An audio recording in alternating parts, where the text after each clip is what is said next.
सो hey guys, welcome back. और कल है आपके एलपीयू के मिड टर्म का एग्ज़ाम, जो कि आपके सब्जेक्ट MTH 166 का है, डिफरेंशियल इक्वेशन वेक्टर कैलकुलस। तो देखो, आज मैं लेके आया हूँ आपका मोस्ट इंपॉर्टेंट PYQs। देखो, आपको PYQs तो नहीं मिलेगा क्योंकि ये सब्जेक्ट न्यू है।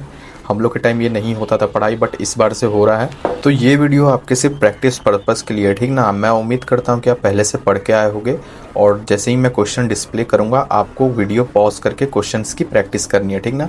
क्वेश्चन वीडियो आप पॉज करना, क्वेश्चन को बनाना, उसके बाद मैं आंसर बचाऊंगा, उससे आपको उसको मैच करना, ठीक ना। तो पहले से अगर आप पढ़ के नहीं आए हो तो एक दो टॉपिक मतलब आप देख लेना। जैसे कि आपको देख सकते हो, ये आपका सिलेबस है, ठीक ना। तो सिलेबस में आशा करता हूँ कि आप ये टॉपिक्स मतलब पहले से थोड़ा सा पढ़ के आए होगे कहीं से, यूट्यूब पे से।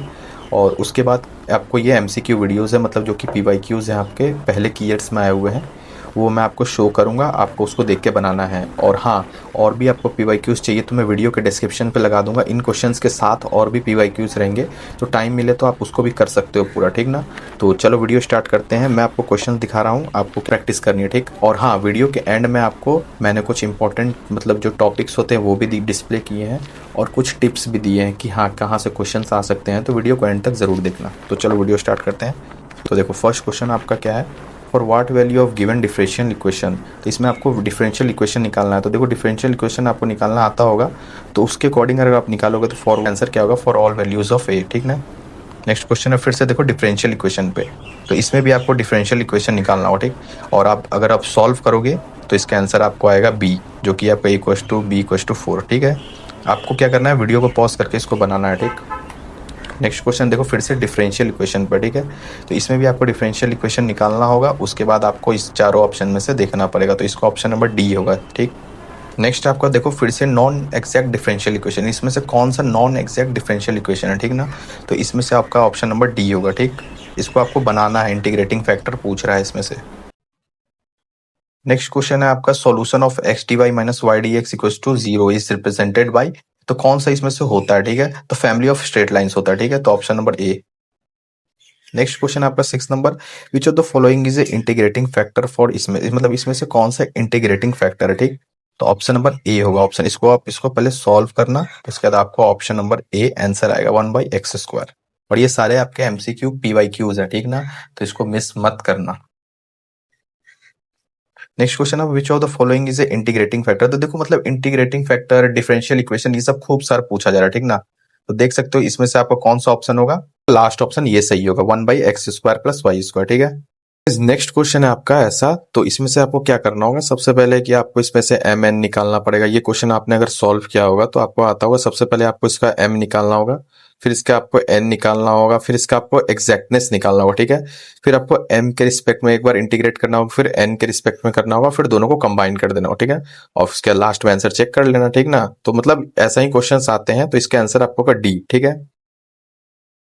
नेक्स्ट क्वेश्चन देखो, सेम ऐसा ही है। आपको पहले m निकालना होगा, n निकालना होगा, फिर एग्जैक्टनेस चेक करना होगा आपको, फिर एक बार m के रिस्पेक्ट में आपको इंटीग्रेट करना होगा, फिर एक बार n के रिस्पेक्ट में, और दोनों को कंबाइन करना होगा, ठीक है। उसके बाद कंबाइन करने के बाद आप सीधे इसमें से अपना ऑप्शन चेक कर लेना कि इसमें से कौन सा आपको ऑप्शन मिलता है, ठीक है। तो मतलब हर मतलब देखो ऐसे ही टाइप के क्वेश्चन आते हैं, ठीक ना। तो एक बार प्रैक्टिस जरूर कर लेना। आंसर आपको ऑप्शन नंबर बी मिलेगा, ठीक है। चलो नेक्स्ट क्वेश्चन पे चलते हैं। सो गाइस, नेक्स्ट क्वेश्चन आपका जनरल इक्वेशन निकालने का, ठीक ना। तो आपने क्लैरॉट्स इक्वेशन पढ़ा होगा, उसी के बेस्ड पर ये क्वेश्चन है, ठीक ना। तो आप उसके बेस्ड पर इसको आप पहले सॉल्व करो, ठीक है। और इसका आंसर आपका ऑप्शन नंबर ए मिलेगा, ठीक है।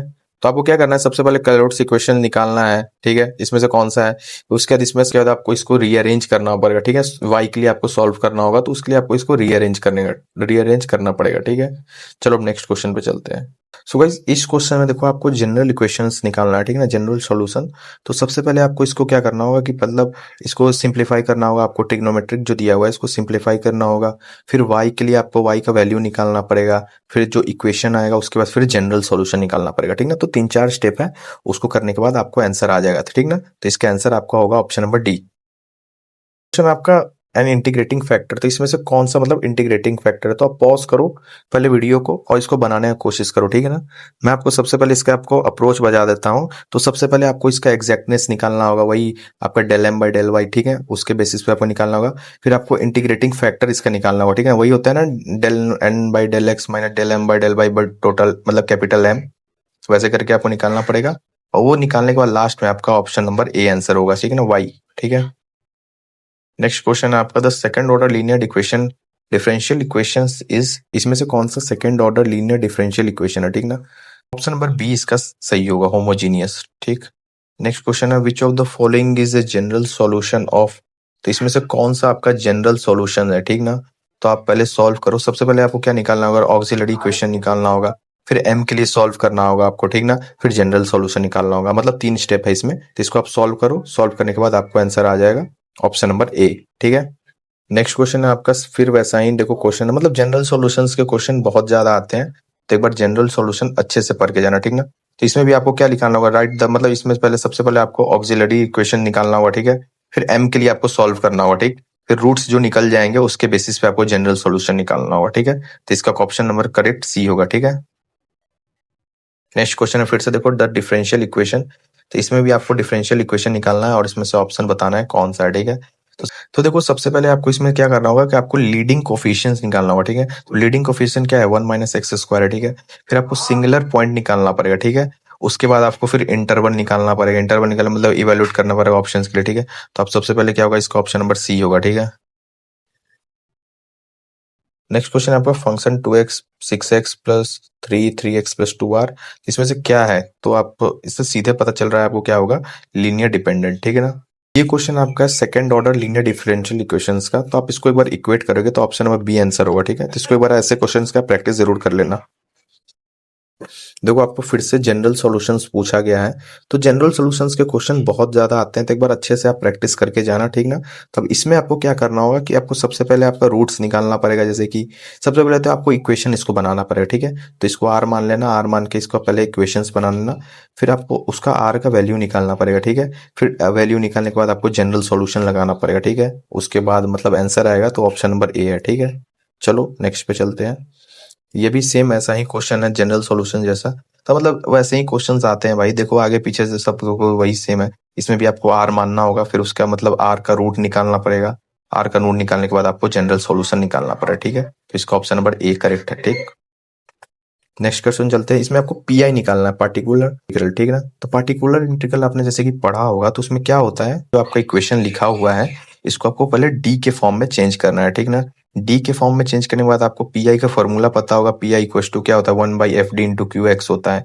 तो इसमें आपका एफ डी क्या है, यही इक्वेशन हो जाएगा, और क्यू एक्स क्या हो जाएगा, ये हो जाएगा। तो उसके बेस पे आपको ये बन जाएगा, ठीक ना। उसके बाद आपको सब्सटीट्यूट ये सब करके बनाना पड़ेगा, तो ऑप्शन क्या हो जाएगा इसका, सी, ई पे पावर एक्स।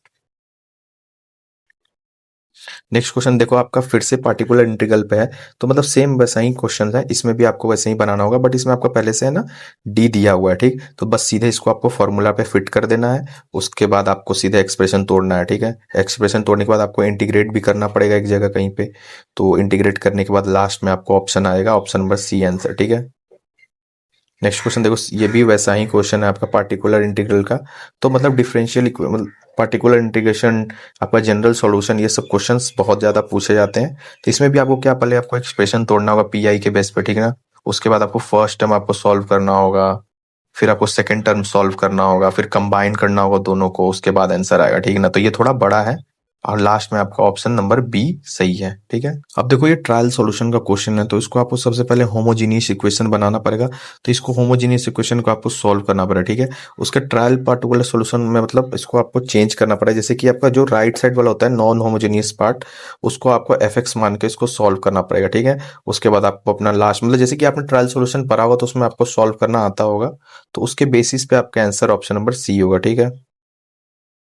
नेक्स्ट क्वेश्चन आपका फिर से पीआई का है, ठीक ना, पार्टिकुलर इंटीग्रल, मतलब पीआई मैंने बहुत सारा बता दिया, तो मतलब पीआई का आप एक टाइप का क्वेश्चंस का प्रैक्टिस कर लोगे तो वैसे ही सब बेस्ट है, ठीक ना। तो जैसे मैंने बताया आप वैसे सॉल्व कर लो, ऑप्शन नंबर इसका सी आंसर है, ठीक है। इसमें भी देखो पीआई है, पीआई का क्वेश्चन है फिर से, तो मतलब देखते जाओ और सॉल्व करते जाओ रोक रोक के, ठीक ना। पीआई के क्वेश्चंस बहुत ज्यादा आते हैं, तो एक बार आप सॉल्व करो और इसका आंसर देखो, ऑप्शन नंबर डी आंसर होगा इसका, ठीक। ये भी पीआई का ही क्वेश्चन है, तो इसको भी रोको सॉल्व करो, ठीक है। और सॉल्व हो जाए तो इसको आप ऑप्शन आप मैच कर लो, ऑप्शन नंबर इसका आपको ए है, ठीक। ये भी पीआई का ही क्वेश्चन है, मतलब देख सकते हो भाई सिर्फ पीआई के ही क्वेश्चंस आ रहे हैं, तो पीआई ये सब बहुत मतलब एक तरीके से इंपॉर्टेंट हो गया, तो ये पढ़ के जाओ आप, इसका ऑप्शन नंबर डी आंसर होगा, ठीक है। अब देखो जनरल सॉल्यूशन फिर से आया है, ठीक है। तो इस क्वेश्चन में आपको सबसे पहले आपको क्वाड्रेटिक फॉर्मूला लगाना पड़ेगा, ठीक ना, क्योंकि आपको कॉम्प्लीमेंट्री फंक्शन चूज करना है, ठीक। उसके बाद आपको पीआई निकालना पड़ेगा, पीआई निकालने के बाद आपको जनरल सॉल्यूशन निकालना पड़ेगा, ठीक है। तो इसका तीनों स्टेप करने के बाद आपका ऑप्शन नंबर बी इसका सही होगा, ठीक। तो मतलब यही क्वेश्चंस थे इतने, ठीक ना। मैंने जितने मतलब क्वेश्चंस लाए थे मैंने आपको सब दिखा दिए।